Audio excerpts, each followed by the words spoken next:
CA125 हे एक glycoprotein आहे.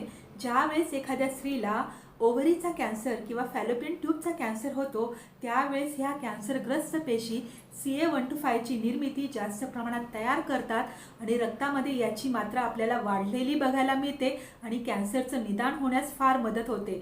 तर CA125 म्हणजे नेमकं काय, याची नॉर्मल व्हॅल्यू काय, कोणत्या कंडिशनमध्ये हे केलं जातं, कोणते असे कॅन्सर आहेत त्याच्यामध्ये ह्याची मात्रा वाढलेली बघायला मिळते किंवा कोणत्या अशा कंडिशन नॉर्मल कंडिशन आहेत त्याच्यामध्ये CA125 ची मात्रा ही वाढलेली असते किंवा कॅन्सर नसतानाही CA125 ची मात्रा वाढलेली असते, ते आज आपण या व्हिडिओमधून बघणार आहोत.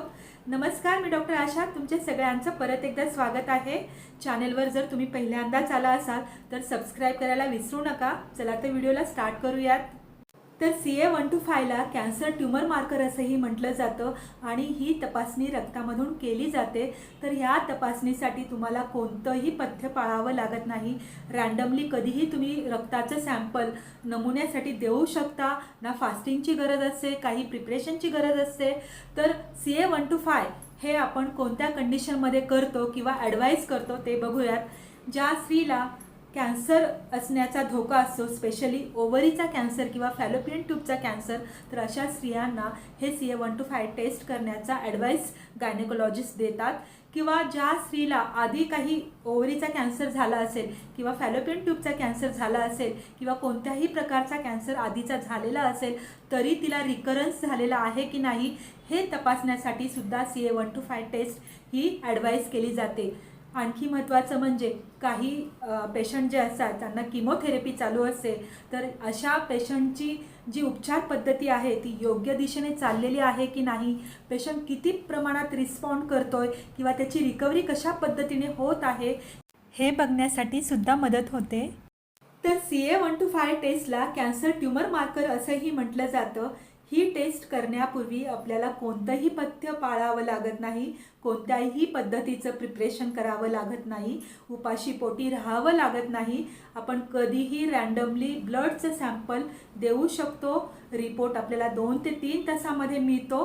तर याची नॉर्मल व्हॅल्यू काय आहे ते बघूयात. याची नॉर्मल व्हॅल्यू आहे 35 युनिट पर ml एवढी. ज्यावेळेस 35 पेक्षा जास्त याची मात्रा आपल्या रक्तामध्ये वाढते त्यावेळेस आपण म्हणतो की ही व्हॅल्यू ॲबनॉर्मल आहे. तर कोणत्या अशा फिजिओलॉजिकल कंडिशन आहेत किंवा नॉर्मल कंडिशन आहेत ज्याच्यामध्ये CA125 हे थोड्याशा प्रमाणात वाढलेलं बघायला मिळतं ते बघू. एक तर ज्या महिलांना मासिक पाळी सुरू असते तर अशा कंडिशनमध्ये जर तुम्ही ब्लड सॅम्पल दिलं तर तुम्हाला ते थोड्या प्रमाणात CA125 वाढून आलेलं बघायला मिळेल.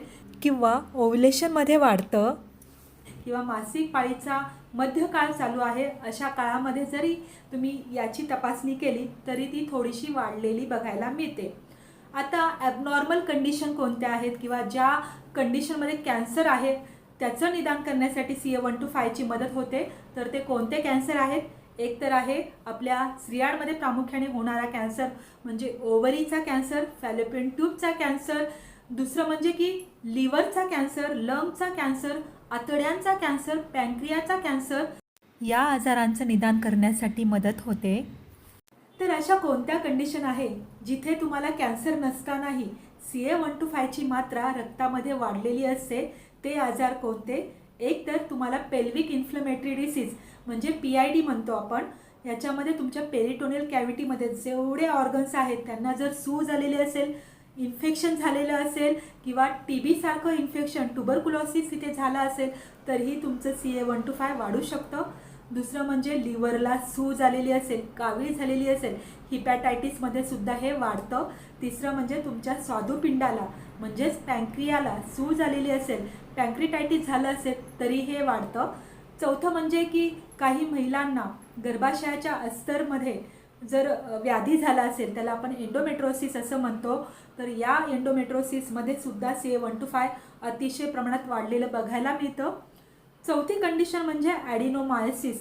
तुमच्या गर्भाशयातील जे लायनिंग असतं ते एकमेकांमध्ये चिकटलेलं असेल किंवा त्याची थिकनेस वाढला असेल तर या कंडिशनमध्ये सुद्धा आपल्याला CA125 वाढलेलं बघायला मिळतं. काही लिव्हरचे आजार आहेत जसं की लिव्हर सिरोसिस, अशा कंडिशनमध्ये सुद्धा आपल्याला हे CA125 वाढलेलं बघायला मिळतं. आणखी एक CA125 आपल्या रक्तामध्ये वाढलं म्हणजे आपल्याला कॅन्सर झाला असं होत नाही. ही 100% कॅन्सरचं डिटेक्शन करण्यासाठी केली जाणारी तपासणी नाही. याने 100% तुम्हाला कॅन्सर झाला हे निदान होत नाही. याच्याबरोबर तुम्हाला रेडिओलॉजिकल ज्या तपासण्या असतात किंवा पॅथॉलॉजिकल डायग्नोसिस करण्यासाठी केल्या जाणाऱ्या ज्या तपासण्या असतात ते करणं फार गरजेचं असतं. जसं की सोनोग्राफी, ट्रान्सव्हॅजानल सोनोग्राफी किंवा CT स्कॅन, MRI, पेट CT स्कॅन या रेडिओलॉजिकल तपासण्या आधी कराव्या लागतात. तसेच ज्या पॅथॉलॉजिकल तपासण्या असतात त्याच्यामध्ये तुमचं FNAC म्हणजे फाईन निडल ॲस्पिरेशन सायटोलॉजी नावाची जी तपासणी असते ती सुद्धा केली जाते. डायग्नोस्टिक लॅप्रोस्कोपी केली जाते किंवा तुमची बायोप्सी आली, तुकडा चेकिंगला पाठवला जातो ऑपरेशन करून. त्याच्यामध्ये 100% आपल्याला पॅथॉलॉजिकल कळून येतं की तुम्हाला कॅन्सर आहे की नाही. शेवटी जाता जाता की CA125 तुमच्या रक्तामध्ये वाढलं तर घाबरून जाऊ नका. त्वरित डॉक्टरांचा सल्ला घ्या, डॉक्टरांचं मार्गदर्शन घ्या आणि कोणत्या पद्धतीचा नेमका तुम्हाला आजार झालेला आहे ते तपासण्यासाठी प्रयत्न करा आणि काळजी घ्या. तुम्हाला हा व्हिडिओ कसा वाटला नक्कीच कमेंटमध्ये सांगा. काही प्रश्न असतील तर विचारायला विसरू नका आणि चॅनेलवर नवीन असाल तर सबस्क्राईब नक्की करा. काळजी घ्या, आनंदी राहा. बाय.